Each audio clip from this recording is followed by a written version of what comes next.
Europe বলতে বাংলাদেশীদের কাছে একটা দেশই বুঝায়, সেটা হলো ইটালি। একবার কি চিন্তা করে দেখেছেন কি পরিমাণ মানুষ ইটালিতে আসতে পারে? গত ৫ বছরের পরিসংখ্যান যদি আমরা চিন্তা করি, সরকারি হিসাব ২৫,৪৫৬ জন মানুষ বিএমএটি ক্লিয়ারেন্স নিয়ে ইটালিতে পৌঁছেছে। বিএমএটি ক্লিয়ারেন্স কি? এটা না নিলে আপনি ইমিগ্রেশন ক্রস করতে পারবেন না। সুতরাং এইটা আমাদের হিসাব করতেই হবে, সরকারি পরিসংখ্যান বলতেছি। ২০২৩ সাল ছিল স্বর্ণযুগ। ১৬,৯২৬ জন মানুষের ভিসা ইস্যু করা হয়েছে। ১৬,৯২৬ জন। কোথায় ৫ বছরে ২৫,০০০ আর কোথায় শুধুমাত্র ২৩ সালেই আপনার ১৬,৯২৬ জন। তারপরেই তো এই যে স্বর্ণযুগ ছিল তারপরে কালো অধ্যায় নেমে আসে ইটালি ভিসা। ২০২৪ সালের সেপ্টেম্বর মাস পর্যন্ত ইস্যু করা হয় মাত্র ৬৫১ টি ভিসা।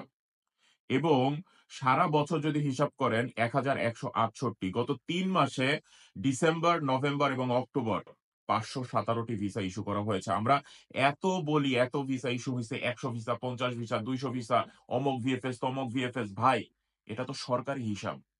বিএমইটি কার্ড করে আপনি ইটালিতে আসছেন, ইমিগ্রেশন ক্রস করতে পারবেন না। এটা তো সরকারি হিসাব। ৫১৭ জনের ভিসা হইছে গত ৩ মাসে। ২০,০০০ পাসপোর্ট ফেরত দিছে, ৪০,০০০ জমা ছিল, লক্ষ, লক্ষ ইমেইল। ভাই, সবকিছু বাদ রাখেন। সরকারি হিসাবে যেটা বলতেছে এটাই শুনেন।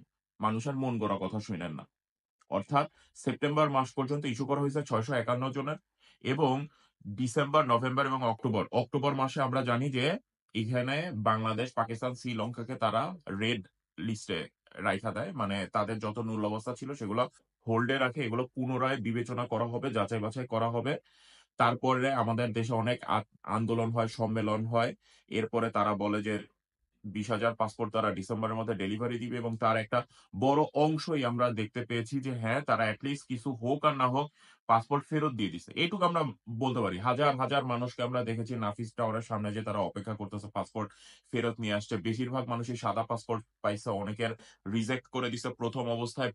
পুনরায় তাদেরকে ডেকে আবার রিজেক্ট করে দিছে, ডকুমেন্ট ফেরত দিয়ে দিছে এবং কিছু, কিছু মানুষের ভিসা হয়েছে। সুতরাং স্পন্সর, এগ্রিকালচার এবং ডোমেস্টিক ৩ টা ভিসা ক্যাটেগরিতে ইন টোটাল ২০২৪ সালে ভিসা হয়েছে ১,১৬৮। এটাই বাস্তব, এটাই সরকারি হিসাব। এরপরে আর কোন কথা হবে না। ঠিক আছে? এরপরে আর কোন কথাই হবে না।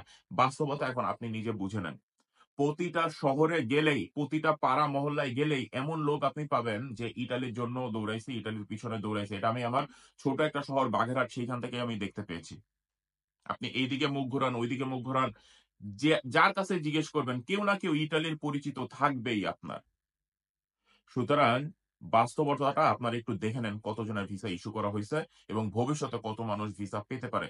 ২০২৫ সালের হিসাব যদি আমি ধরি, আপনারা যদি এর ৩ গুণও আপনি যদি হিসাব করেন, ৩,০০০ ৩,৫০০ ভিসা হবে হয়তোবা।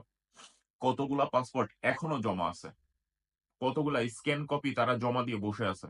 এরপরে তো ২০২৫ সালের ফ্লুসি এই সামনের মাসেই শুরু হয়ে যাচ্ছে ক্লিক ডে। সেইখানে নূল অবস্থা উঠবে। সেইখান থেকে আপনার বাংলাদেশীরা অলরেডি আবেদন করছে। সেখান থেকে ভিসা হবে। সুতরাং বিচার বিবেচনা করে পরবর্তী পদক্ষেপ আপনারা নেওয়ার চেষ্টা করেন। বাস্তবতা বুঝেন। আল্লাহ হাফেজ। আসসালামু আলাইকুম।